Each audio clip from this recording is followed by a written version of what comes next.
Hello guys! Andito na naman ang Team Sarja, and since weekend ngayon, meron kaming trip papuntang Dubai. Napakaswerte naman talaga ng pamilyang to at naimbitahan kaming magligo water park. Nasa 45 to 50 minutes pa lang travel namin from bahay sa Sarja going to Dubai Resort Park. Kasi medyo malayo-layo talaga siya at nasa dulo na siya ng Dubai. Ayan na guys, nakikita ko na yung Ferris wheel. Dito na kami, malapit na talaga kami. Excited na. And dito nga kami guys, papasok na kami sa main entrance ng Dubai Parks and Resort. And yung ibang kasama namin is naghihintay na sila sa parking. Fast forward guys, ito nakapag-park na kami at nag-lunch na rin kami niyan. So naglalakad na kami papasok sa main entrance ng Riverland.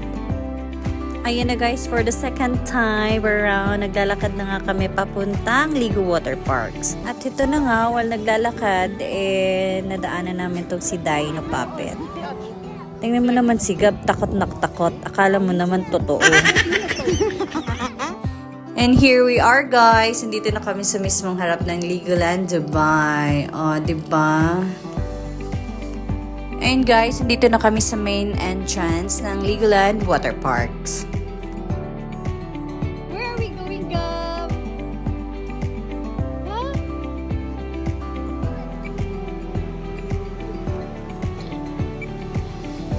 Ayun na guys, nakapasok na kami at nauna na talaga yung maliit na batang niya na super excited.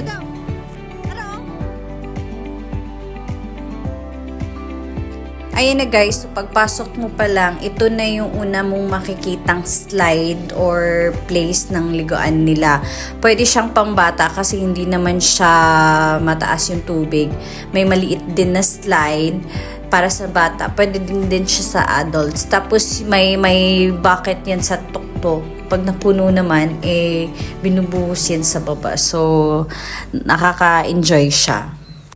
Andito naman kami sa unahan, so makikita natin itong palaruan para sa mga bata, yung parang boat na didisenyohan nila ng kanilang Lego blocks. So ito na nga si Gab, enjoy na enjoy talaga dito at gustong-gusto niya yung pagpapaslide ng boat niya.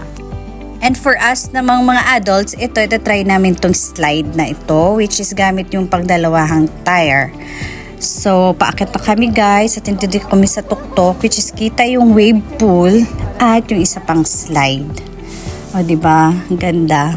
So, dito kami guys sasakay sa orange na tunnel at lalabas kami dito naman. So, nakailang beses kaming magpa-slide dyan.